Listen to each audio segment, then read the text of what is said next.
सर्वप्रथम महाकारुणिक सम्यक संबुद्ध को तिरुवार बंदन करते हुए तदुपरांत परम पूज्य बोधिसत्व बाबा साहब डॉक्टर भीमराव अम्बेडकर जी के प्रति कृतज्ञता का भाव प्रकट करते हुए तदुपरांत श्रद्धावान उपासक, श्रद्धावान उपासिकाओं और बच्चों, आप सभी के प्रति मंगल मैत्री की भावना प्रकट करते हुए आज वर्षावास के चौथे दिन के अवसर पर बाबा साहब द्वारा लिखित पुस्तक भगवान और उनके धम्म के वाचन में जो कल गृह त्याग के बारे में बाबा साहब ने लिखा, जो कारण उन्होंने बताया, उसके आगे में बाबा साहब लिखते हैं कि सिद्धार्थ ने सोचा कि वह भारद्वाज के पास जाकर प्रवज्जित हो जाएगा।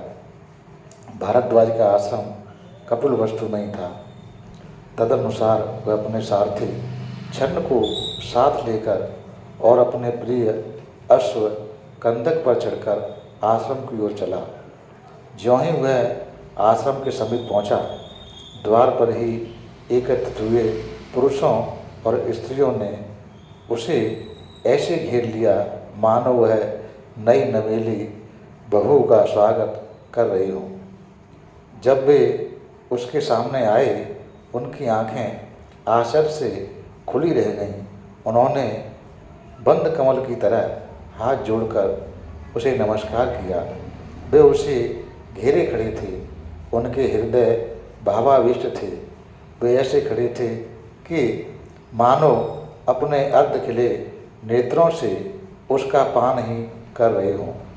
कुछ स्त्रियों ने तो यही समझा कि वह कामदेव का साकार रूप है, क्योंकि वह अपने लक्षणों तथा अलंकारों से ऐसे ही अलंकृत थे।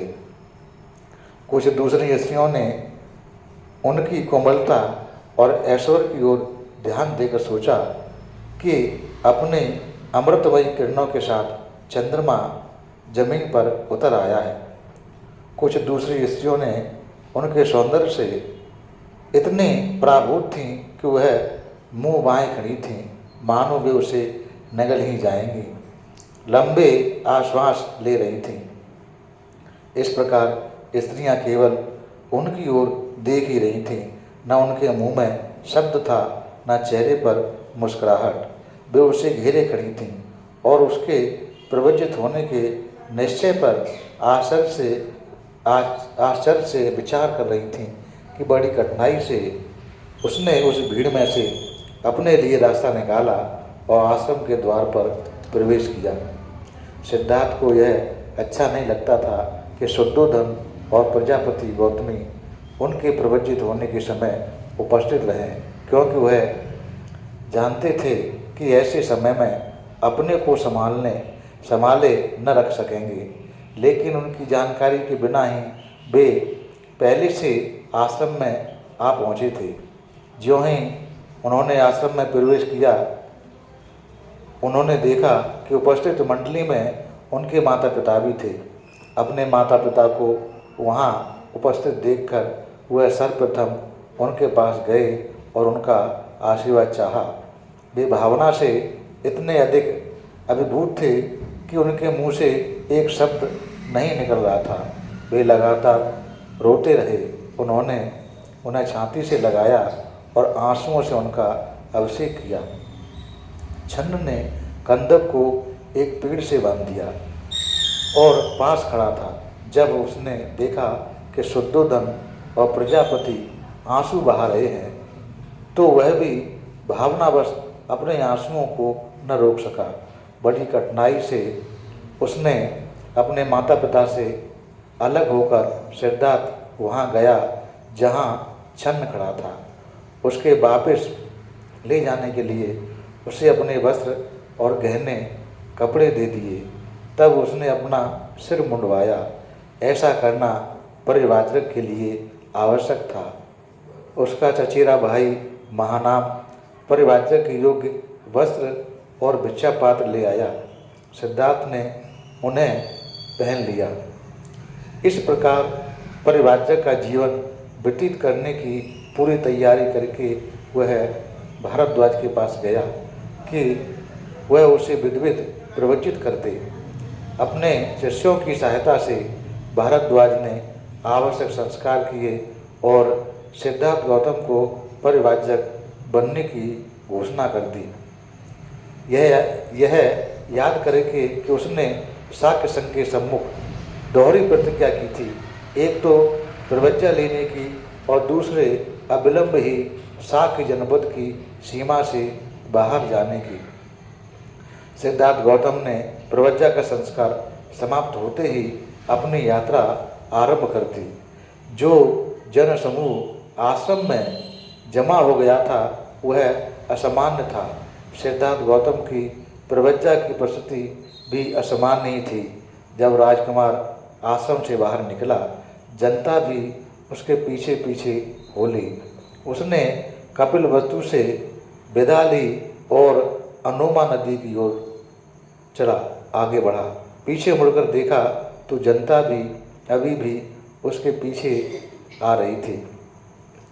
उसने उन्हें रोका और कहा कि बहनों और भाइयों, मेरे पीछे पीछे चले आने से क्या लाभ है? मैं शाक्यों और कोलियों के बीच का झगड़ा न निपटा सका, लेकिन यदि तुम समझौते के पक्ष में जनमत तैयार कर लो तो तुम सफल हो सकते हो। इसलिए कृपा करके वापस लौट जाओ। और उसकी प्रार्थना सुनी तो वे लोग पीछे लौटने लगे। शुद्धोधन और गौतमी भी महल को वापस चली गई। सिद्धार्थ के त्यागे वस्त्रों और गहनों को देखना गौतमी के लिए असह्य था। उसने उन्हें एक कंबल के तालाब में फेंकवा दिया। प्रवज्ञा ग्रहण करने के समय सिद्धार्थ गौतम की आयु केवल 29 वर्ष की थी। लोग उसे याद करते और यह कह कहकर प्रशंसा करते थे कि यह उच्च कुल उत्पन्न है, यह श्रेष्ठ माता पिता की संतान है, यह संपन्न है, यह तारुण्य के मध्य में, यह सुंदर शरीर और बुद्धि से युक्त सुख भोग में पला है और वही अपने संबंधियों से इसलिए लड़ा कि पृथ्वी पर शांति बनी रहे और जनता का कल्याण हो।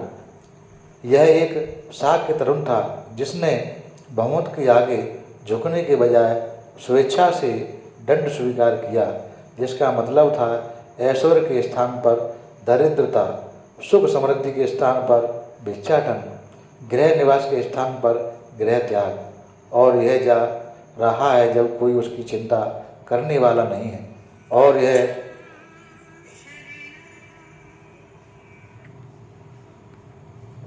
कोई चिंता करने वाला नहीं है। यह जा रहा है बिना किसी भी ऐसी एक चीज़ को साथ लिए जिसे वह अपनी कह सके। इसका यह स्वेच्छा से किया हुआ महान त्याग है। यह बड़ी ही वीरता और साहस का कार्य है। संसार के इतिहास में इसकी उपमा नहीं है। यह शाक्य मुनि तथा शाक्य सिंह कहलाने का अधिकारी है। शाक्य कुमारी कृषा गौतमी का कथन कितना सही था कि सिद्धार्थ गौतम के ही संबंध में उसने कहा था कि धन्य है वे माता पिता जिन्होंने ऐसे पुत्र को जन्म दिया। वह नारी धन्य है वो नारी जिसका ऐसा पति है। छन्न को भी कंदक के साथ वापस लौट जाने चाहिए था, लेकिन उसने अपना वापस जाना अस्वीकार किया। उसने आग्रह किया कि कंदक को लिए वह कम से कम वह अनोमा नदी के तट तक अवश्य साथ चलेगा। छन्न का यह आग्रह इतना अधिक था कि सिद्धार्थ गौतम को उसकी बात माननी पड़ी। अंत में अनोमा नदी के तट पर पहुँचे। तब छन्न को संबोधित करके सिद्धार्थ बोला कि मित्र, इस प्रकार यहाँ तक साथ साथ आने से मेरे प्रति तुम्हारा स्नेह प्रमाणित हो रहा है।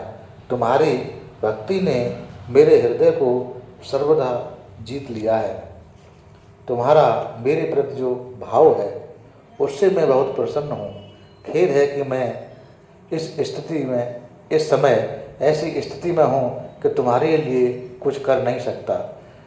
जिसके उपकार की आशा हो उसके प्रति कौन अनुरक्त नहीं होगा, लेकिन विपत्ति के समय आदमी के अपने सगे संबंधी तक पराई बन जाते हैं। परिवार के लिए पुत्र का पालन पोषण किया जाता है। अपने भावी सुख के लिए पुत्र पिता को मांगता है। किसी न किसी आशा से ही संसार के लोग बंधे रहते हैं। बिना आशा का निस्वार्थ भाव कहीं नहीं है। केवल एक तुम्हें इसके अपवाद हो, इस घड़े को लो और वापस हो जाओ। राजा के स्नेह में अभी किसी तरह की कमी नहीं आई होगी। उन्हें किसी न किसी तरह इस दुख को सह लेने में सहायता करनी होगी।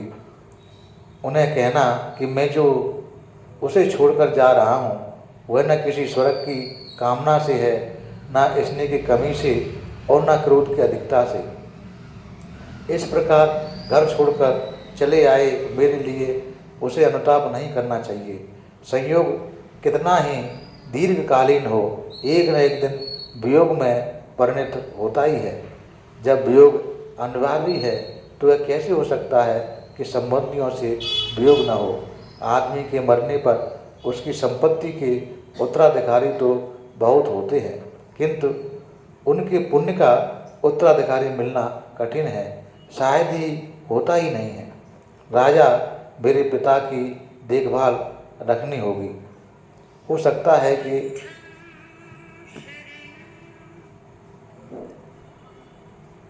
मेरे पिता की देखभाल रखनी होगी। हो सकता है कि वह कहें कि मैंने अनुपयुक्त समय पर गृह त्याग किया है, किंतु धर्म के लिए कोई भी समय अनुपयुक्त समय है ही नहीं। मित्र, मेरे पिता को और ऐसे ही शब्दों से समझाना, ऐसा प्रयास करना कि उन्हें मेरी याद भी बनी न रहे। हाँ, मेरी माता से भी कहना कि मैं उनके स्नेह के अयोग्य सिद्ध हुआ। उनका वात्सल्य वचनातीत था। इन शब्दों को सुना तो छन्न ने भावावेश से रोंदे गले कंठ से हाथ जोड़कर कहा कि स्वामी, यह देखकर कि आप अपने संबंधियों को वियोग दुख देकर जा रहे हैं, मेरा हृदय ऐसे बैठा जा रहा है जैसे दलदल में फंसा हुआ हाथी। आपका ऐसा निर्णय किसकी आंखों में आंसू धारा न बहाएगा, चाहे उसका हृदय लोह निर्मित क्यों न हो। स्नेह सिक्त हृदय का तो कहना ही क्या, कहाँ तो यह प्रसाद में रहने योग्य कोमल अंग और कहाँ यह तीक्ष्ण कुशाग्रास से ढकी हुई पृथ्वी। हे कुमार, आपका ऐसा निर्णय जानकर मैं अब कपिलवस्तु के लोगों के लिए दुखदायक कंदक घोड़े को वापस कैसे ले जा सकता हूँ। निश्चय से आप इस स्नेह सिक्त वृद्ध राजा को ऐसे ही छोड़कर नहीं जाएंगे जैसे कोई नास्तिक सद्धर्म को और अपनी इस मौसी को जिसने पाल पोस कर इतना बड़ा किया, आप उसी तरह नहीं ही भूलेंगे जैसे कोई कृतज्ञ अपने उपकारी को भूल जाता है। और अपनी उस भार्या को तो आप छोड़ेंगे ही नहीं जो गुणवती हैं, जो श्रेष्ठ कुल से उत्पन्न हैं, जो पतिव्रता है और जो एक बालक की माँ है। और हे धर्म तथा यश की सर्वाधिक चिंता करने वाले, आप यशोधरा के उस पुत्र को भी तो उसी प्रकार छोड़ेंगे नहीं जैसे कोई जुआरी अपने यश को छोड़ देता है। स्वामी, यदि आपने अपने राज्य और संबंधियों को त्याग देने का दृढ़ संकल्प ही कर लिया है तो आप मुझे तो छोड़ेंगे ही नहीं, क्योंकि आप ही मेरे शरण स्थान हैं। मैं आपको इस प्रकार जंगल में अकेला छोड़कर इस दग्ध हृदय के साथ नगर को वापस नहीं लौट सकता। जब मैं अकेला वहाँ जाऊँगा तो राजा मुझे क्या कहेगा और मैं आपकी सहधर्मनी को ही क्या शुभ संवाद सुनाऊँगा। और आपका जो यह कहना है कि मैं राजा को आपके अवगुण सुनाऊं ताकि उनका स्नेह कम हो जाए, तो यदि मैं तालू से सटी जीभ से निर्लज बनकर आपके अवगुण कहने का प्रयास भी करूं तो उन पर कौन विश्वास करेगा। जो दया की मूर्ति हैं और जिसने सदा करुणा दिखाई है, यह उनके योग्य नहीं है। अपने स्नेह का परित्याग कर दे, मुझ पर दया करें और लौट चलें। छन्न के इन दुख भरे शब्दों को सुनकर सिद्धार्थ गौतम ने अत्यंत कोमलता से उत्तर दिया, छन्न, मेरे वियोग से उत्पन्न होने वाले दुख का परित्याग करो। नाना जन्म ग्रहण करने वाले प्राणियों के लिए परस्पर का वियोग अनिवार्य है। यदि मैं स्नेह के कारण आज अपने संबंधियों का परित्याग न भी करूं, तो भी एक न एक दिन मृत्यु हमें एक दूसरे से अनिवार्य रूप से अलग कर ही देगी। जिस मेरी माँ ने मुझे इतना कष्ट सहकर जन्म दिया था, वह अब कहाँ है और मैं कहाँ हूँ।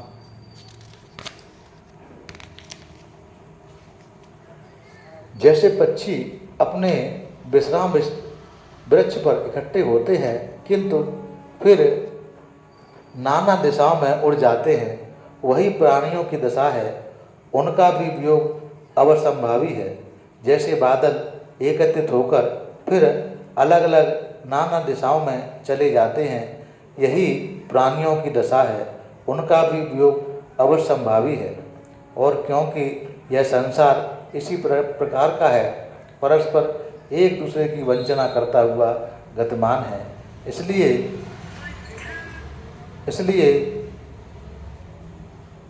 संयोग के समय किसी भी चीज़ पर अपना समझ बैठना भयावह है, क्योंकि वह ऐसा ही है। इसलिए मित्र, शोक मत करो, वापस लौट जाओ। यदि मन नहीं माने तो जाकर फिर वापस चले जाना। बिना कुछ मुझे और कहे कपिलवस्तु को लोगों से जाकर कहना कि उसके लिए जो तुम्हारा स्नेह है उसे छोड़ दें, क्योंकि उसका निश्चय ही धन है। जब स्वामी और सेवक के बीच की यह बातचीत कंदक ने सुनी तो उसका श्रेष्ठ अश्व ने अपनी जिह्वा से स्वामी के चरण चाटे और आंखों से गरम गरम आंसू बाहर गिराए।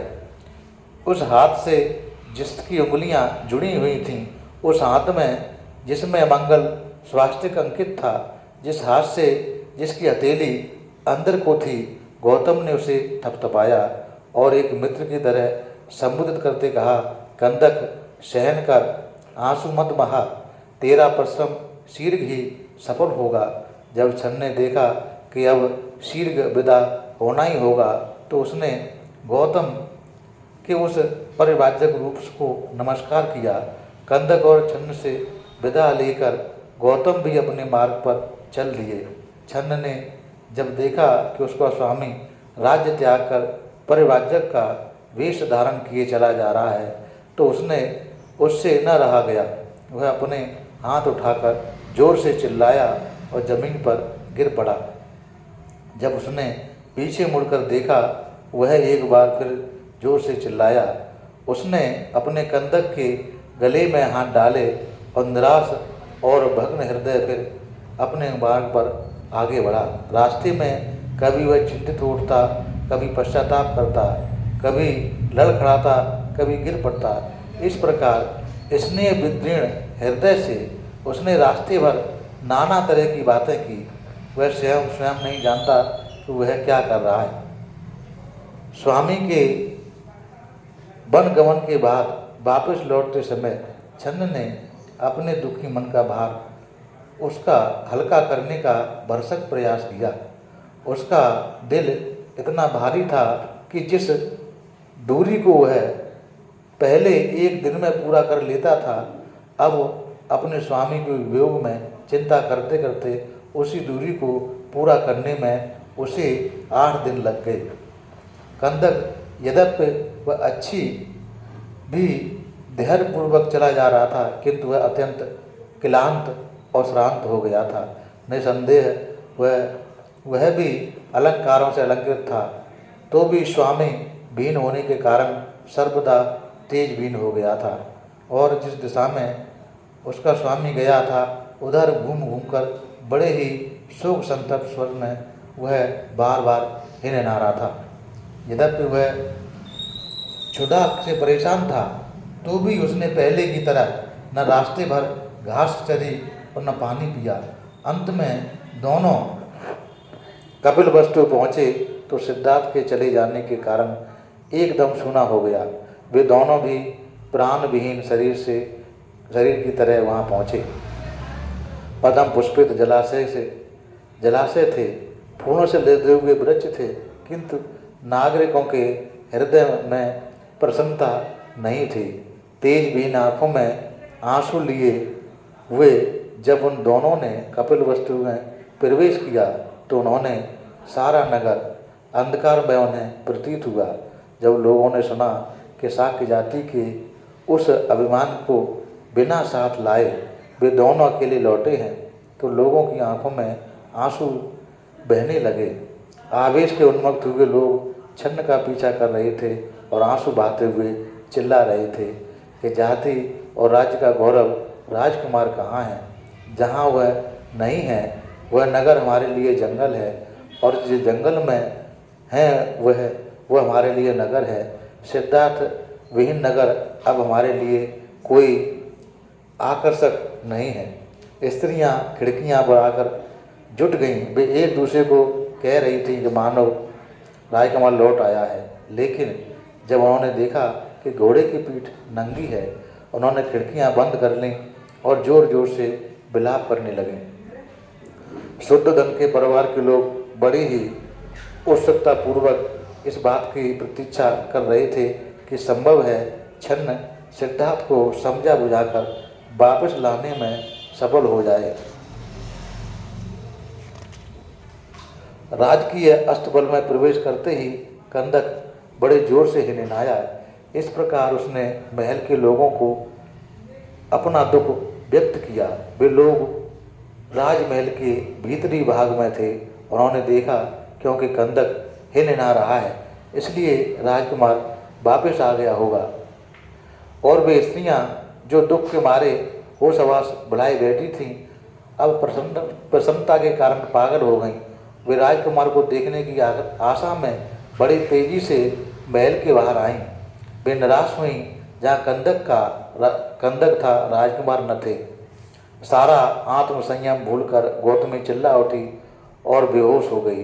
जोर जोर से रोती हुई कहने लगी कि जिसके वैसे लंबे लंबे बाहों हों, जिसकी सिंह समान चाल हो, जिसकी वृषक जैसी आंखें हों, जो स्वर्ग समान सुंदर हो, जिसका वक्षस्थल खूब चौड़ा हो, जिसका स्वर मेघ गर्जन के समान गंभीर हो, क्या ऐसे वीर को किसी आश्रम में रहना चाहिए? वह वसुंधरा ही रहने योग्य नहीं है, क्योंकि वह अनुपम श्रेष्ठ कर्मी हमें छोड़कर चला गया है। उसके वे दो पांव, जिनके चरणों की उंगलियों के बीच में सुंदर जाली है, जिनके गित्ते नील कमल की तरह कोमल और आच्छादित हैं, जिनके बीच चक्र चिन्ह अंकित है, वन की कठोर भूमि पर कैसे चल सकेंगे? वह शरीर जो महलों में रहने या लेटने के योग्य है, जो मूल्यवान वेशभूषा तथा चंदन आदि के लेप से अलंकृत रहता है, उन जंगलों में कैसे रहेगा जहाँ शीत, उष्णता और वर्षा से बचने का कोई उपाय नहीं है?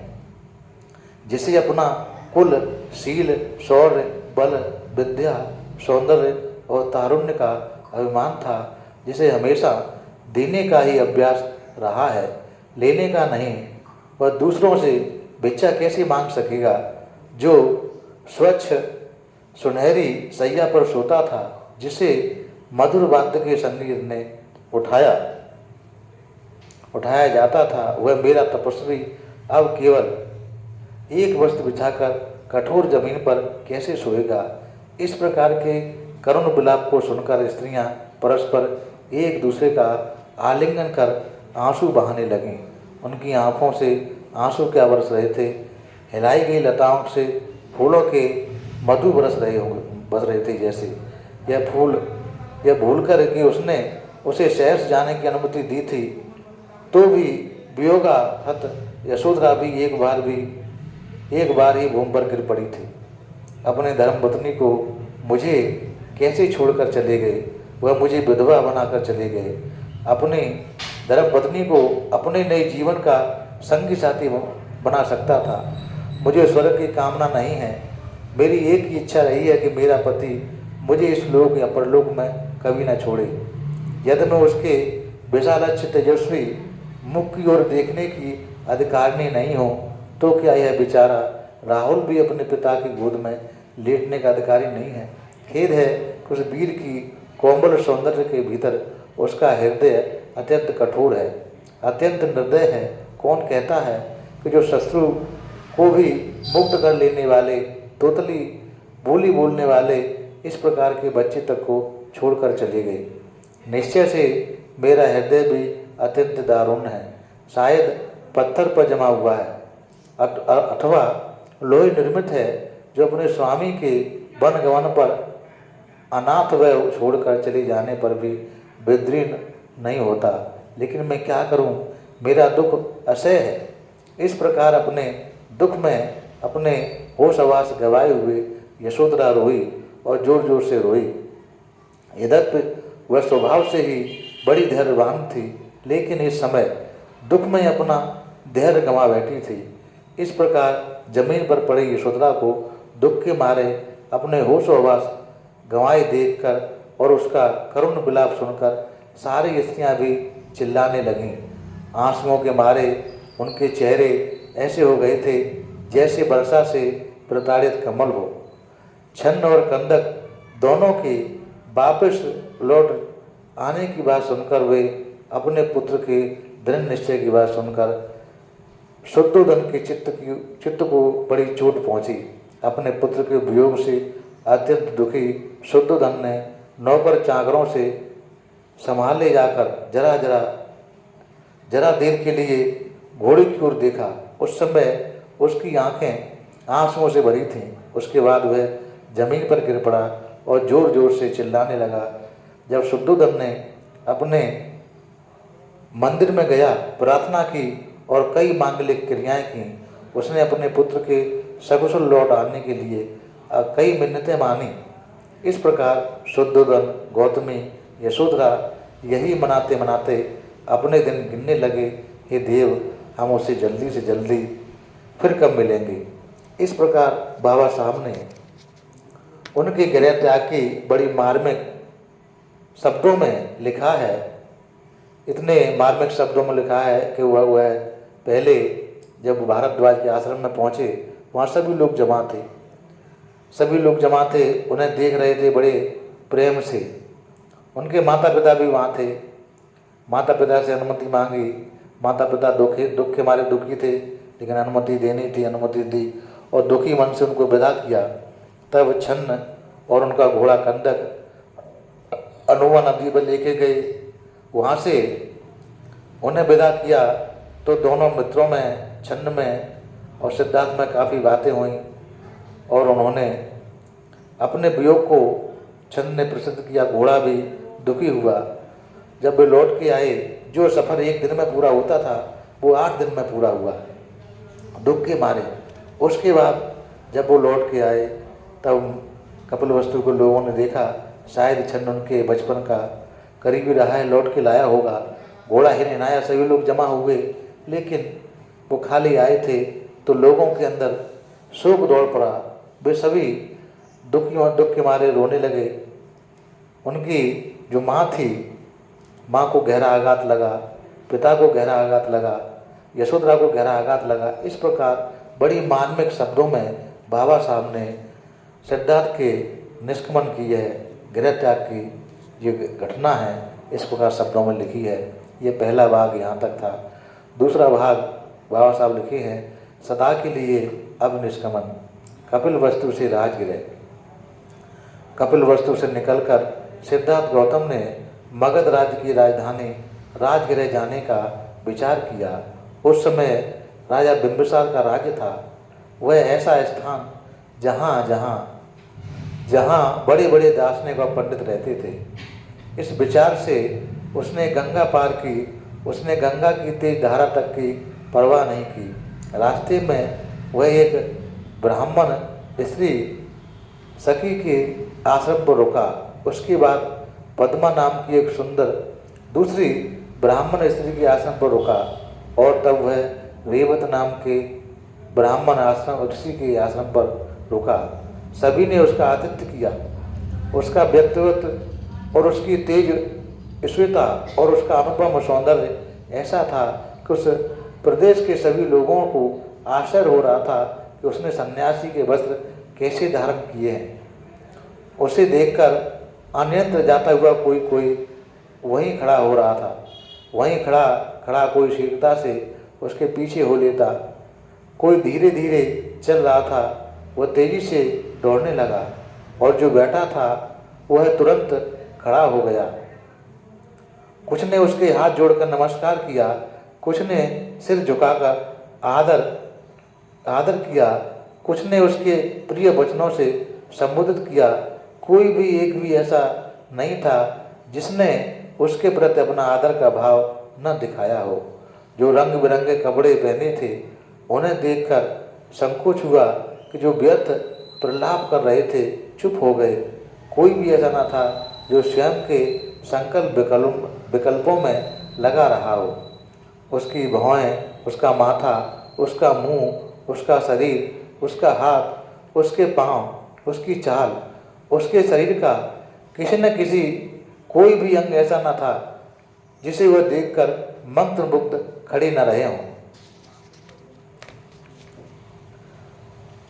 बड़े लंबी और कठिन यात्रा के बाद गौतम राजगृह पहुँचे, जो कि 5 पहाड़ियों से घिरी हुई थी, जो कि पर्वतों के सम्यक सुरक्षित और अलंकृत थी, और वहाँ चारों ओर मंगलकारी पवित्र स्थान थे। राजगृह पहुंचकर उसने वहाँ पांडव पर्वत के नीचे एक जगह चुनी और वहाँ अपने रहने के लिए पत्तों की एक छोटी सी झोंपड़ी बना ली। कपिलवस्तु से राजगृह पैदल चलकर कोई 400 मील की दूरी पर है। सिद्धार्थ गौतम ने वह सारी यात्रा पैदल ही पूरी की। दूसरे दिन वह उठे और उन्होंने भिक्षा पात्र हाथ में ले भिक्षाटन के लिए नगर में जाने की तैयारी की। उनके इर्द गिर्द बड़ी भीड़ जमा हो गई। मगध नरेश सैन्य बिंबिसार ने अपने महल के बाहर लोगों का जमघट देखा। उसने कारण जानना चाहा। एक दरबारी ने उन्हें इस प्रकार कारण बताया, जिसके बारे में ब्राह्मणों ने भविष्यवाणी की थी कि या तो यह बुद्ध होगा या चक्रवर्ती राजा होगा। यह वही शाक्य पुत्र है जो अब सन्यासी हो गया है, उसी पर लोग नज़र गड़ाए हैं। राजा ने यह बात सुनी तो उसके अर्थ पर विचार किया और उसने तुरंत दरबारी को कहा कि पता लगाओ यह किधर जा रहा है। दरबारी आज्ञा पाकर राजकुमार के पीछे पीछे चला। स्थिर दृष्टि से मात्र 2 गज ही आगे देखते हुए शांत स्वर, नपे तुले कदम बाला वह श्रेष्ठ परिवाचक भिक्षाटन के लिए चला तो उसकी इंद्रियां तथा चित्त पूर्णतः संयत थे। जैसे भी कुछ भिक्षा मिली उसे ग्रहण कर वह पर्वत की एक एकांत कोने में जाकर बैठे और भिक्षाटन खा चुकने के बाद पांडव पहाड़ी पर चढ़ गए। लोट वृक्षों से भरे जंगल में जहाँ मयूरों का स्वर गूंज रहा था, वह कासाय वस्त्रधारी मानवता का सूर्य ऐसे चमक रहा था जैसे पूर्व दिशा के पर्वतों पर प्रातःकालीन सूर्य। उस राज दरबारी ने यह सब देखकर जाकर राजा को सारा वृत्तांत सुनाया। राजा ने जब यह सब सुना तो अपने साथ कुछ थोड़े से अनुयायी ले वह गौरवपूर्ण भाव सहित उसी की ओर चला। पर्वत के समान व्यक्तित्व वाले उस राजा ने पर्वतारोहण किया और वहाँ उसने जितेंद्रिय गौतम को पर्यासन लगाए हुए बैठे देखा। वह ऐसा प्रतीत होता मानो चलायमान पर्वत का शिखर हो। उसके पास जो सौंदर्य और शांत भाव में विशेष था, आश्चर्य और स्नेह की भावना से परिपूर्ण राजा गया। विनम्रतापूर्वक उसके समीप पहुंचकर बिंबिसार ने उसका कुशल क्षेम पूछा और गौतम ने भी वैसे ही शालीनता के साथ अपने सकुशल होने की बात कही। तब राजा एक स्वच्छ चट्टान पर बैठ गया और अपना मनोभाव व्यक्त करने के लिए इस प्रकार बोला कि तुम्हारे कुल से मेरी मनसानुगत प्रगाढ़ मैत्री है। इसी से मेरे मन में तुम्हें दो शब्द कहने की इच्छा उत्पन्न हुई है। मेरी बात ध्यान से सुने। जब मैं तुम्हारे सूर्यवंश का विचार करता हूँ, तुम्हारे तारुण्य का विचार करता हूँ, तुम्हारे अनुपम सौंदर्य का विचार करता हूँ, तो मैं सोचता हूँ कि तुम्हारे मन में सन्यासी का जीवन व्यतीत करने का यह सर्वदा बेमेल संकल्प कहाँ से घर कर गया। तुम्हारे अंग रक्त चंदन से चर्चित होने के योग्य है, रक्तांबर के नहीं। तुम्हारा यह हाथ प्रजा रक्षण के योग्य है, भिक्षाटन ग्रहण करने के योग्य नहीं। अपना आधा राज्य मैं तुम्हें देता हूँ, इसे ग्रहण करने की कृपा करें। यदि तू ऐसा करेगा तो इसके लिए तेरे स्वजनों को किसी प्रकार का दुख न होगा। समय बीतने पर अंत में लक्ष्मी स्थिर चित्तों को ही शरण ग्रहण करती है, इसलिए कृपया मेरी बात मान लें। सतपुरुषों की सहायता पाकर सतपुरुषों की स्त्री बहुत बलवती हो जाती है। यदि अपने कुलाभिमान से मेरा कहना अमान्य हो तो अनंत सेना के साथ धनुष्वान का उपयोग कर मेरी सहायता से अपने विरोधियों पर विजय प्राप्त कर लो। इसलिए इन तीन महापुरुषार्थों में से एक चुन लो। धर्मानुसार अर्थ और काम की प्राप्ति की कामना करो। काम और मोक्ष को उल्टे कम से कम अर्थात पहले काम की और फिर मोक्ष की इच्छा करो। जीवन के धर्म अर्थ काम यही तीन उद्देश्य हैं। आदमी मरता है तो जहाँ तक इस संसार का संबंध है सभी कुछ निरोध को प्राप्त हो जाता है। इसलिए इन दोनों पुरुषार्थों के प्राप्ति का प्रयास करके जीवन को सफल करो। कहा है कि धर्म अर्थ और काम की प्राप्ति में ही जीवन की सफलता है। इन धनुष्वान धारण करने में समर्थ बाहुओं को बेकार न रहने दो। इस पृथ्वी का तो कहना ही क्या, इनमें तीनों लोगों को जीत लेने का सामर्थ्य है।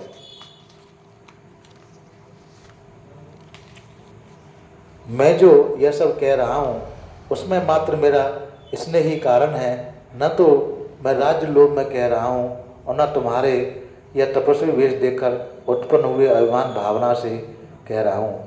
मेरे दिल में दया है और आंखों में आंसू हैं। हे अपने कुल के अभिमान, हे तपस्या के इच्छुक, अभी समय है, काम भोगों का आनंद लें। बाद में बुढ़ापा आ जाएगा और तेरे इस सौंदर्य को गिलान कर देगा। बुढ़ापे में आदमी पुण्य कर्म करके धर्मार्जन कर सकता है। बुढ़ापे में आदमी विषय भोग में अयोग्य हो जाता है। इसलिए कहा गया है कि तरुण के लिए विषय भोग, मध्य वयस्क के लिए धन और वृद्ध के लिए धर्म है। इस संसार में तारुण्य का धन और धर्म से विरोध है, क्योंकि काम सुखों को कितना ही सुरक्षित रखा जाए वे सुरक्षित रखे ही नहीं जा सकते। इसलिए जब और जहाँ भी सुख भोग प्राप्त हो वहाँ उसका उपभोग कर लेना चाहिए। वार्धक्य विचार प्रधान होते हैं। यह स्वभावतः गंभीर और शांत रहता है। बिना प्रयास के ही यह संयत भाव को प्राप्त होता है। इसलिए वंचक, अस्थिर, बाह्य विषयों से अनुरुक्त, असावधान, अधैर्यवान, अदूरदर्शी तारुण्य के गुजर जाने पर लोगों को ऐसा लगता है मानो किसी भयानक जंगल में से सुरक्षित निकल आए हैं।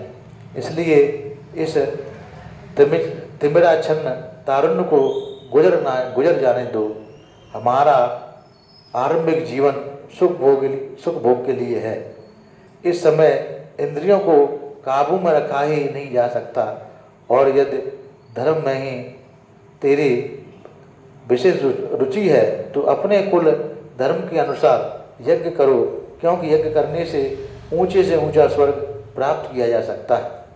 बाहुओं पर स्वर्ण निर्मित बाजूबंद बांधे हुए और नाना वर्ण के आभापूर्ण रत्न जड़ित मुकुट धारण किए हुए राजश्रीगण यज्ञों द्वारा उसी पद को प्राप्त कर सके हैं जिसे अनेक महर्षियों ने तपस्या द्वारा प्राप्त किया है। इस प्रकार बिंबिसार ने सिद्धार्थ गौतम को अपना स्नेह दिखाते हुए आधे राज्य की कामना की और कहा कि तारुण्य में काम भोग होना चाहिए और युवावस्था में धन, जब अधेड़ अवस्था हो, और वृद्धावस्था में धन का पालन होना चाहिए।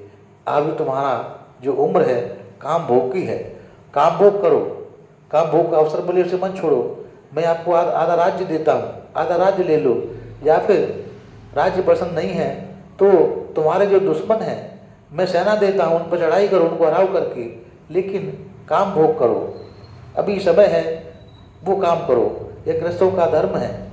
इस प्रकार बिंबिसार सिद्धार्थ गौतम को बहुत तरीके से प्रलोभन देता है और सिद्धार्थ गौतम बड़े गंभीरता से उनकी सारी बातों को सुनते हैं। तब अब सिद्धार्थ गौतम बिंबिसार को जवाब देते हैं। इंद्र की तरह स्पष्ट और दृढ़ता से जब मगध नरेश ने यह कहा तो उनकी बात सुनकर कुमार ने अपने निश्चय से विचलित नहीं हुए और वह पर्वत के समान अचल थे। मगध नरेश के इस तरह संबोधित किए जाने पर संयत स्थिर राजकुमार ने मैत्रीपूर्ण हृदय से उत्तर दिया कि राजन, जो कुछ आपने कहा है वह आपकी योग्य है। आपका जन्म उस महान कुल में हुआ है जिसका राज चिन्ह सिंह है। आप मित्रों के हित चिंतक हैं। आपके लिए यह स्वाभाविक है कि आप अपने एक मित्र को इस तरह कहें।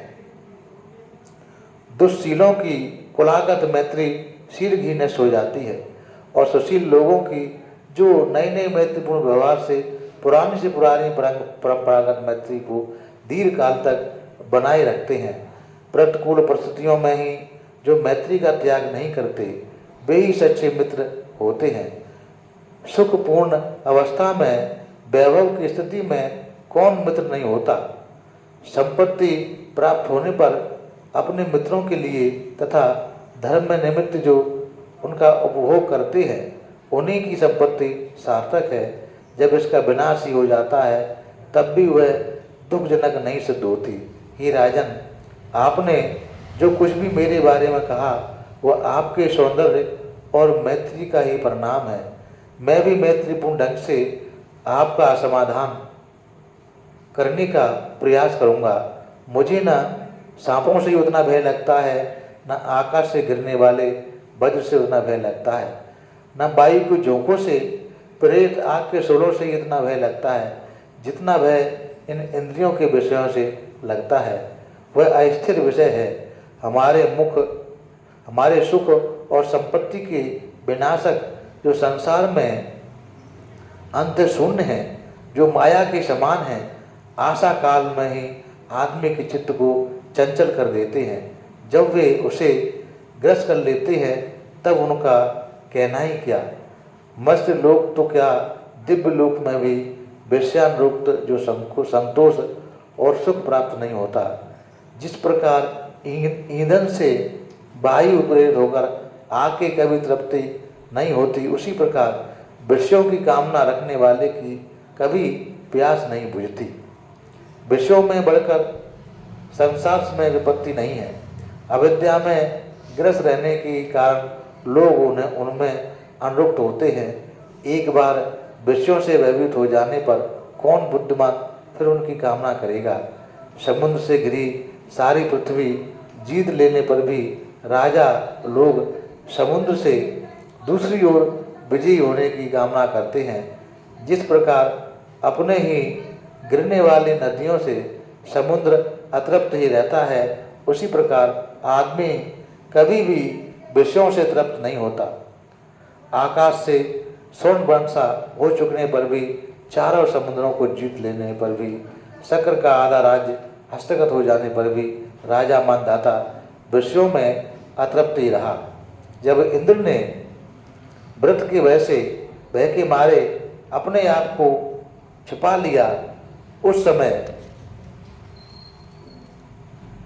नहुष स्वर्गलोक का सुख भोग कर अहंकार के वशीभूत हो ऋषियों ने अपनी पालकी उठवाकर विषयों में वो अतृप्त ही रहे।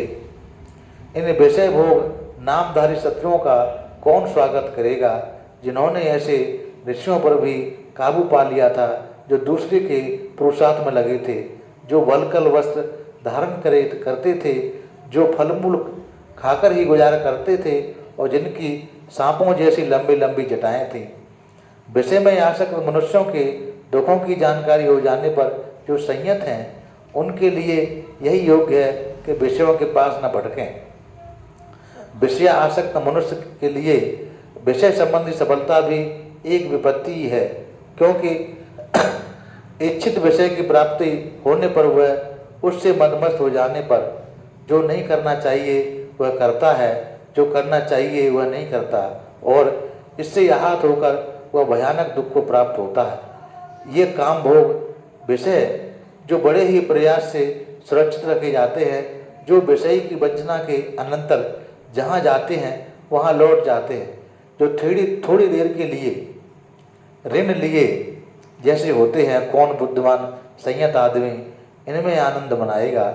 ये काम विषय उल्का के समान है, इनके पीछे पड़ने पर ये पिपासा में वृद्धि का कारण होते हैं। कौन बुद्धिमान संयत आदमी इन्हें प्राप्त कर संतुष्ट होगा। मैं वृद्धि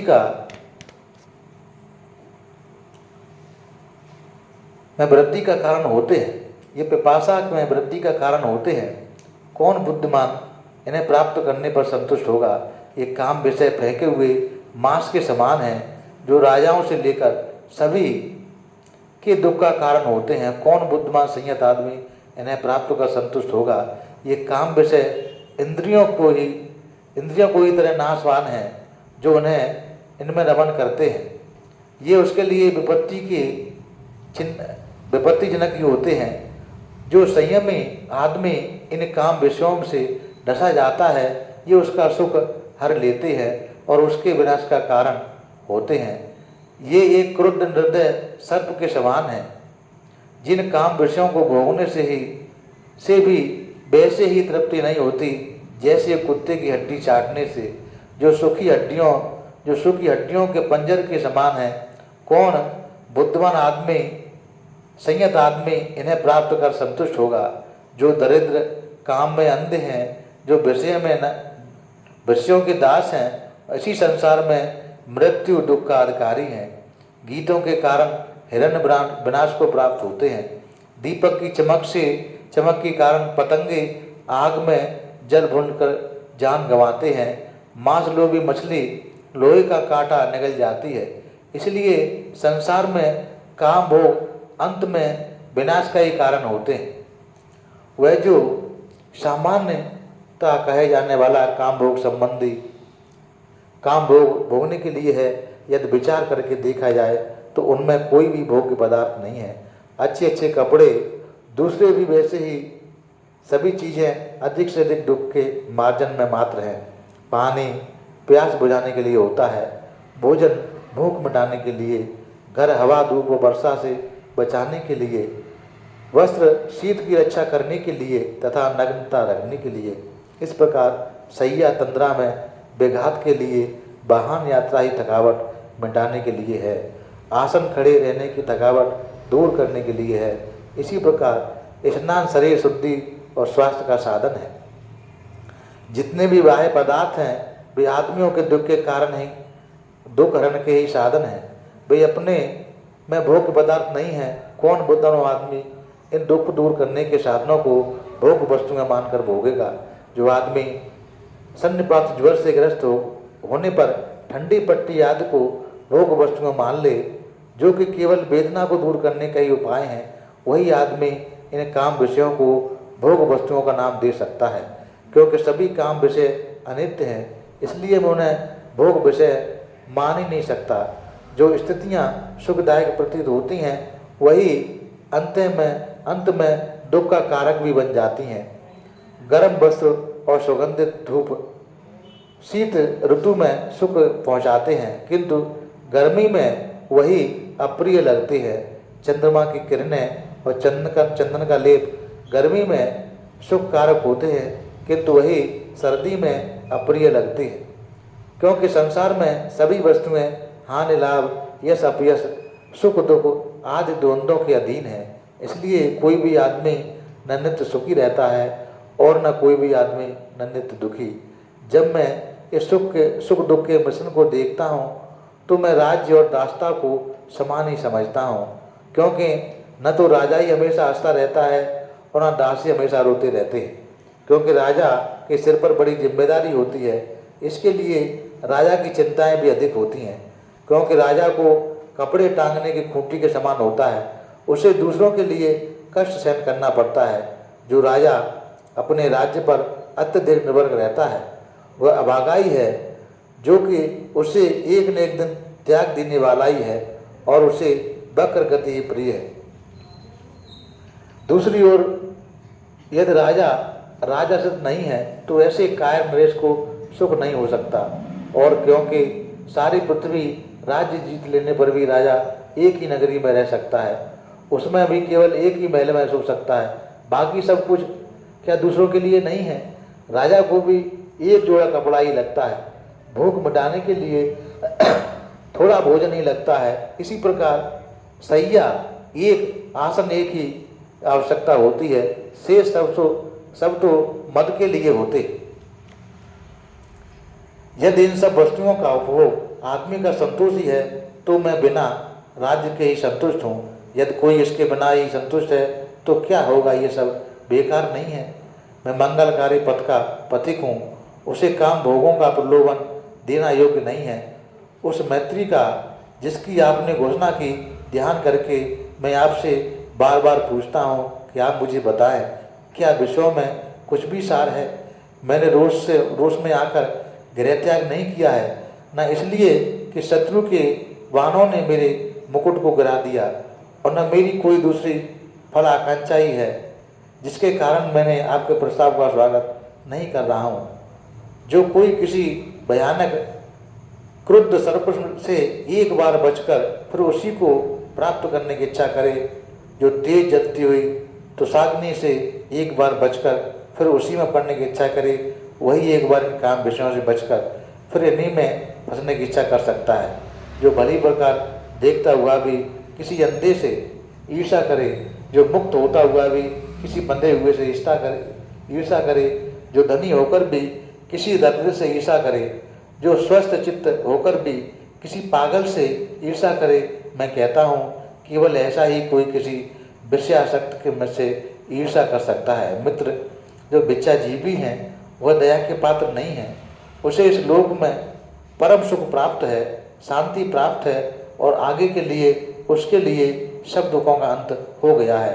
किंतु वही दया का पात्र है जो विशाल धनराशि के बीच गड़ा हुआ होने पर भी तृष्णा के वशीभूत है, जिसे न इस लोक में सुख प्राप्त है, न शांति प्राप्त है, न आगे के लिए उसके लिए दुखों का अंत है। जो कुछ तुमने मुझे कहा है वो तुम्हारे शील, तुम्हारे जीवनचर्या और तुम्हारे कुल के अनुरूप है, किंतु अपने निश्चय पर दृढ़ रहना मेरे भी शील, मेरी भी शीलचर्या और मेरे ही कुल के अनुरूप है।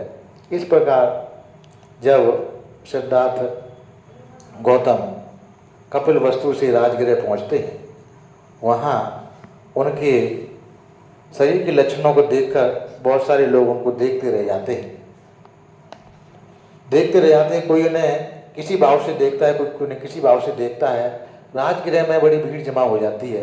भीड़ जमा देखकर महल के ऊपर से बिंबिसार देखता है, तो बिंबिसार के पूछता है कारण क्या है।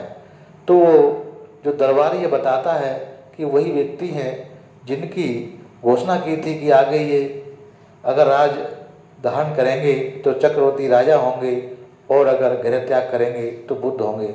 तब वह बिंबिसार अपने दरबारी को भेजता है उनके पीछे कि जाओ देखो कहाँ जा रहे हैं। तब वो सिद्धार्थ भिक्षाटन करके लौटते हैं, एक पहाड़ के नीचे भोजन ग्रहण करते हैं और दरबारी आके बता देता है।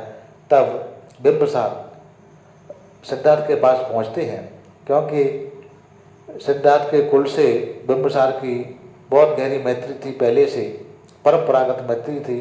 तो मैत्री भाव से जो उनसे बातचीत करते हैं, बातचीत में उन्हें वह तमाम तरह के प्रलोभन देते हैं, आधा राज्य भी देने को तैयार होते हैं, काम भोग के लिए प्रेरणा देते हैं, सारे प्रकार के बहुत सारे उदाहरणों के आधार पर काम भोग की प्रेरणा देते हैं।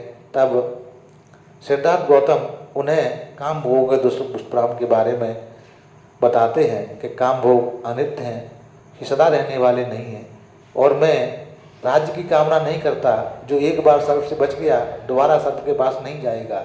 इस प्रकार से उनको वह उचित उत्तर देते हैं। तो ये सारे जो दृश्य हैं, अभी पहले भाग में बाबा साहब ने उनके गृह त्याग को लिखा, और दूसरे भाग में जो आगे जाते हैं तो राजगिरी की घटना का ही वर्णन किया है बाबा साहब ने। ये सारी पुस्तकें त्रिपिटक में से कहीं ना कहीं से बाबा साहब ने प्राप्त की हैं। उसके कुछ उदाहरण उन्होंने दिए भी हैं, कहाँ से लिए हैं। आज आप लोगों ने बहुत ही श्रद्धा के साथ सुबह ध्यान किया, चक्रम किया, शील ग्रहण किए, पंचशील लिए, पूजा वंदना की, सूत्र श्रवण किया, शाम पूरी पूजा वंदना की, शील ग्रहण किए और सूत्र श्रवण के जे धम्म दिसना सुने, ये सभी पुण्य के बढ़ाने वाले हैं। इस पुण्य के बल से जो पुण्य हम लोगों ने अर्जित किए हैं, वो सारे पुण्य हम संसार के सभी प्राणियों को अनुमोदन करते हैं। इस पुण्य के बल से संसार के सारे प्राणी कि सारे प्रकार की आपत्ति विपत्ति दूर हो, सारे प्रकार की विघ्न बाधा दूर हो, उन सभी लोगों के कर्मफल के प्रभाव से मुक्त हो जाए, निर्वाण गति को प्राप्त हों। उसके बाद ये सारे पुण्य हम लोग यहाँ पधारे हुए सभी लोगों को अनुमोदन करते हैं।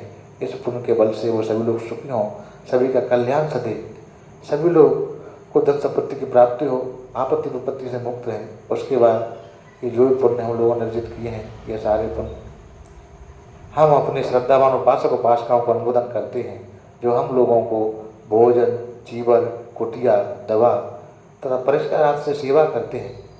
इन सभी पुण्य के बल से वो सभी लोग सुखी हों, सभी का कल्याण सदे, उन सभी लोगों के व्यापार धंधे आगे बढ़ें। तीर्थन के अनुभव से और किए हुए पुण्य के बल से उन सभी लोगों को उत्तम चार्य आर्य साक्षात करने के पुण्य मिल जाए। सबका भला हो, सबका मंगल हो, सबका कल्याण हो। भवतु सब मंगलं, भवतु सब मंगलं, भवतु सब मंगलं।